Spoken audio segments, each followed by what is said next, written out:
भारत और इंग्लैंड के बीच में खेली गई 5 मैच की टेस्ट सीरीज 2-2 पर खत्म हो गई। शुभमन गिल ने शानदार 750 से ऊपर रन बनाए तो उन्हें मैन ऑफ द सीरीज का खिताब दिया गया। मोहम्मद सिराज ने 23 विकेट लिए, उनके प्रदर्शन को हर कोई सलाम कर रहा है। लेकिन हैरी ब्रूक जो इंग्लैंड के बल्लेबाज हैं, उनको भी प्लेयर ऑफ द सीरीज का खिताब दिया गया, जिसके बाद गौतम गंभीर को फैंस ट्रोल करने लग गए। हर कोई ये पूछने लग गया कि आपने हैरी ब्रूक को खिताब क्यों दे दिया। दरअसल इंग्लैंड में कुछ नए नियम होते हैं टेस्ट सीरीज में, और ऐसा ही कुछ हुआ है, तभी तो एक नहीं बल्कि दो खिलाड़ी प्लेयर ऑफ द सीरीज बने गए हैं, शुभमन गिल और हैरी ब्रूक। और इसके पीछे की वजह अगर आप जानेंगे तो आप भी हैरान हो जाएंगे कि आखिरकार शुभमन गिल के रहते हुए हैरी ब्रूक को यह खिताब क्यों दिया गया।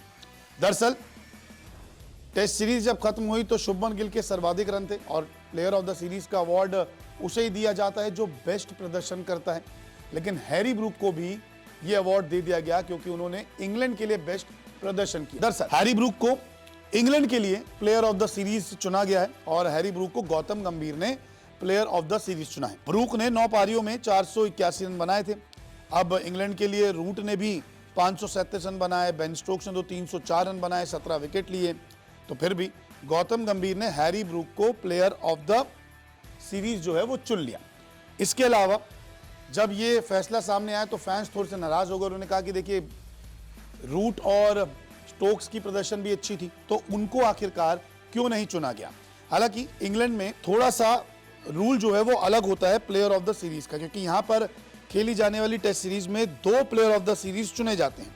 एक वो जो बेस्ट प्रदर्शन करता है उसको ये अवार्ड दिया जाता है, और दूसरा अवार्ड जो है वो विरोधी टीम के कोच द्वारा चुने जाने पर दिया जाता है। यानी कि अब गौतम गंभीर ने एक नाम चुना, जब उनसे पूछा गया कि आप किसको प्लेयर ऑफ द सीरीज चुनना चाहेंगे इंग्लैंड की तरफ से, तो ऐसे में गौतम गंभीर ने हैरी ब्रूक का नाम लिया, जबकि उनके सामने कुछ और भी नाम थे। अब इस नाम को ऐसा नहीं है कि तुरंत हाँ कर दिया गया हो। इस नाम को ब्रेंडन मैकलम जो इंग्लैंड के कोच है उन्होंने फाइनल मोहर लगाई। अब हैरी ब्रूक को इसलिए भी चुना गया है क्योंकि उन्होंने 99 रन भी बनाए, शतक भी लगाया, कई जगह मैच विनिंग पारियां खेली, हारे हुए मैच में अच्छा प्रदर्शन किया। तो इस लिहाज से गौतम गंभीर ने हैरी ब्रूक का नाम सबसे आगे रखा प्लेयर ऑफ द सीरीज। यानी कि शुभमन गिल भी प्लेयर ऑफ द सीरीज है जो ऑफिशियली है, और फिर इंग्लैंड के लिए प्लेयर ऑफ द सीरीज चुनने का जो जिम्मा गौतम गंभीर को दिया था उसमें उन्होंने हैरी ब्रूक का नाम लिया। अब शुभमन गिल का प्रदर्शन देखिए, 5 मैच की 10 पारियों में 454 रन बना दिए, वहीं 75 के ऊपर का औसत था, सर्वाधिक भी उनका 269 रहा, 4 सेंचुरी लगाई। हैरी ब्रूक ने 5 मैच की 9 पारियों में 481 रन बनाए, 53 के ऊपर का औसत रहे, 158 इनका सर्वाधिक है, 2 सेंचुरी 2 हाफ सेंचुरी लगा दी। तो ये है टेस्ट क्रिकेट का नियम। इंग्लैंड में जब सीरीज होती है तो एक तो उसको प्लेयर ऑफ द सीरीज चुना जाएगा जो बेस्ट प्रदर्शन करता है, और एक विरोधी टीम का कोच चुनता है दूसरी टीम के लिए कि आपको क्या लगता है कि उनकी तरफ से, यानी कि मेजबान टीम की तरफ से सबसे अच्छा प्रदर्शन किसने किया है। इसी लिहाज से हैरी ब्रूक को भी चुना गया। शुभमन गिल का बेस्ट प्रदर्शन था इसलिए उनको अवार्ड दिया गया है।